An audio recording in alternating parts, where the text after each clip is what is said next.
Assalamu alaikum, dear students.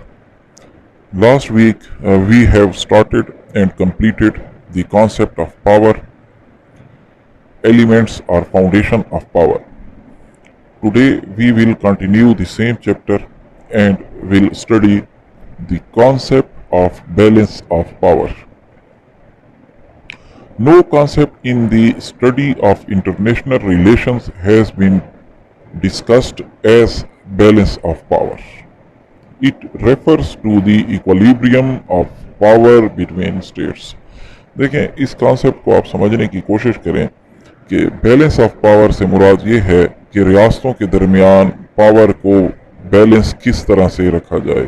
ठीक है, जैसा कि आप जानते हैं कि दुनिया के अंदर यूएन के साथ रजिस्टर्ड 196 स्टेट्स हैं। इन स्टेट्स में कुछ डेवलप्ड हैं, कुछ डेवलपिंग हैं, कुछ अंडर डेवलप्ड हैं, कुछ रिच हैं, कुछ पुअर हैं, कोई इकोनॉमिकली डेवलप्ड हैं तो कुछ मिलिटरीली डेवलप्ड हैं। ठीक है, तो रियासतें जो हैं वो बैलेंस्ड नहीं हैं।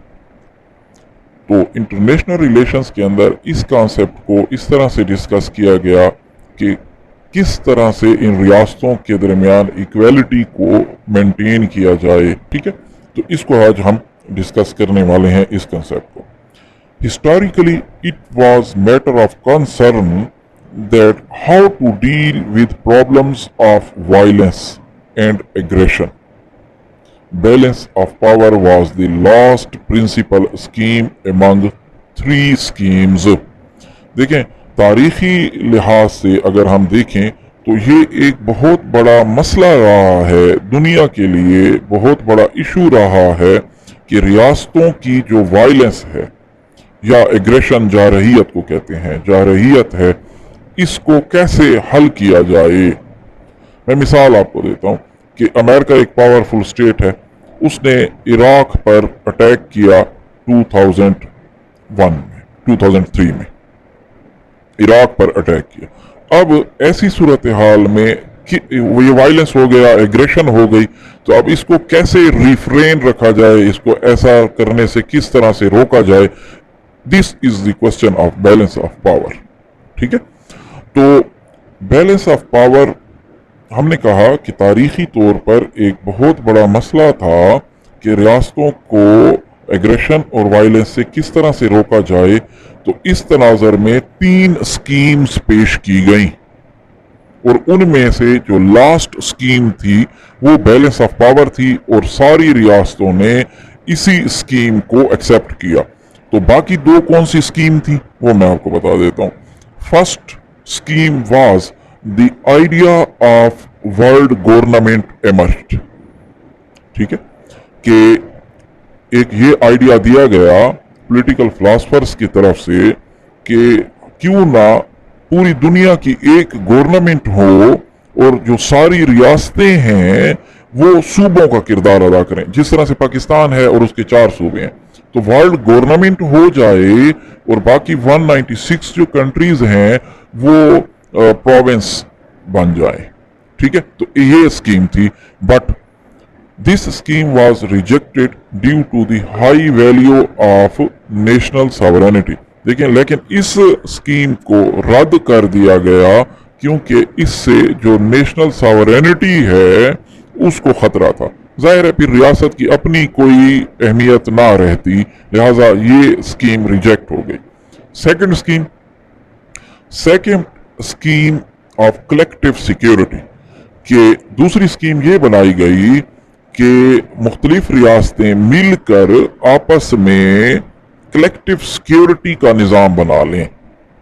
मैं उसकी मिसाल आपको दूंगा, जिस तरह से नेटो के अंदर बहुत सारे वेस्टर्न कंट्रीज ने मिलकर अपनी अपनी आर्मीज को भेजा हुआ है और उनका आपस में क्या मुआहदा है। कभी आप नेटो का एजेंडा पढ़ें तो उसमें लिखा हुआ है, जो उसका मंशूर है उसके अंदर ये बात लिखी हुई है कि अगर मेंबर कंट्री पर किसी एक मेंबर कंट्री पर भी किसी दूसरे मुल्क ने हमला किया तो वो तमाम मेंबर्स कंट्री पर हमला तस्वर होगा, यानी कि हम सारे मिलकर अपने मेंबर कंट्री का दिफा करेंगे। तो ये कलेक्टिव सिक्योरिटी का कॉन्सेप्ट है। और थर्ड प्रिंसिपल क्या था कि balance of power, all nation accepted the concept of balance of power. ठीक है, तमाम रियासतों ने इस कॉन्सेप्ट को पसंद किया, लिहाजा ये कॉन्सेप्ट जो है वो दुनिया में राइज हो गया। Techniques of balance of power, किस तरह से बैलेंस ऑफ पावर हम मेंटेन करेंगे, रियासतों के दरमियान किस तरह से हम बैलेंस ऑफ पावर को मेंटेन करेंगे। तो उसके लिए जो पहला तरीकाकार था वो था अलायंसेस। अलायंसेस से क्या मुराद है? इत्तेहाद करके। When a state feels it cannot defend itself against another big state, it enters into alliances with another weak or powerful state. देखें, जब एक रियासत खुद को महसूस करे कि वो महफूज नहीं है, तो ऐसी सूरत हाल में वो किसी भी कमजोर रियासत या पावरफुल स्टेट के साथ अलायंस कर सकती हैं। मैं मिसाल आपको देता हूं कि जिस तरह से हर एक खित्ते के अंदर, हर एक एरिया के अंदर, हर एक बरआज़म के अंदर मुख्तलिफ किस्म की ऑर्गेनाइजेशंस बनी हुई हैं, गो कि उनके मकासद और हैं, जिस तरह से सार्क, जिस तरह से OIC, जिस तरह से ECO, उनके अब अपने पर्पजेस हैं। तो एक मंसूबा ये है कि अलायंसेस बना लिए जाएं। ये टेक्निक हो सकती है बैलेंस ऑफ पावर के लिए कि जब एक रियासत को किसी दूसरी रियासत से खतरा हो तो वो किसी दूसरी रियासत का ग्रुप ज्वाइन कर ले, तो उसके साथ अलायंस कर ले। ठीक है, alliances can be of two types. ये जो इत्तेहाद हैं ये दो किस्म के हो सकते हैं, ऑफेंसिव एंड सेकंड डिफेंसिव। देखिए, ऑफेंसिव क्या कि दूसरों पर हमला करना। अब इसकी सबसे बड़ी मिसाल मैं आपको देता हूं कि जब अफगानिस्तान पर हमला हुआ अमेरिका ने किया, तो सिर्फ अमेरिका ने नहीं किया, अमेरिका के साथ दूसरी रियासतों ने भी इत्तेहाद किया। और अक्सर आपने टेलीविजन पर न्यूज सुनी होंगी तो उन्होंने यही कहते थे कि आज इत्तेहादी फौज ने फलां जगह पर हमला किया। ठीक है, तो वो इत्तेहाद था, अलायंस था। तो वो कौन सा अलायंस था? वो ऑफेंसिव था।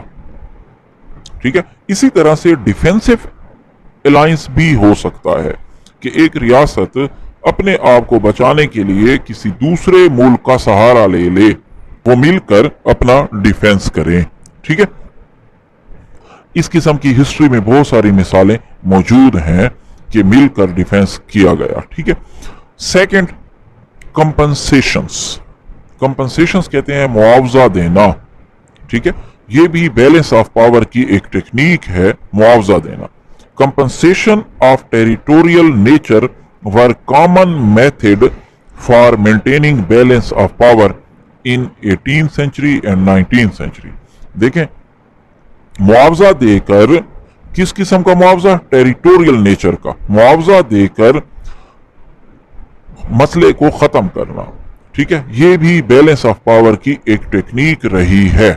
मसलन मिसाल के तौर पर एक बड़ी रियासत या छोटी रियासत आपस में लड़ जाती हैं और वो इंटरनेशनल जो सिस्टम है उनकी जंग के अंदर इंटरवीन करता है, उनकी आपस में सुलह करा देता है और तहकीक करता है। तहकीक करने के बाद अगर उनको इस बात का इल्म होता है कि रियासत नंबर 1 का जो ने गलती की, ज्यादती की, उस पर हमला नाजायज किया, तो ऐसी सूरत हाल में क्या होगा? उसको कंपनसेशन देना होगा, अपना कुछ एरिया, कुछ रकबा दूसरी रियासत के हवाले करना होगा। और ये इस किस्म का जो कंपनसेशन का बैलेंस ऑफ टेक्निक था, बैलेंस ऑफ पावर की जो टेक्निक थी, ये 18वीं सदी और 19वीं सदी में आम थी। Number third, partition. पार्टीशन किसे कहते हैं? तकसीम करना। Partition is also a technique of balance of power. ठीक है, major power divide the territory in such a way that there is no danger. देखें, जो बड़ी रियासतें हैं वो मसले को खत्म करने के लिए रियासतों को तकसीम कर देती हैं। For example, Turkey was partitioned between Russia and allied powers after world war first. देखें, वर्ल्ड वार फर्स्ट के बाद तुर्की को दो हिस्सों में तकसीम कर दिया गया।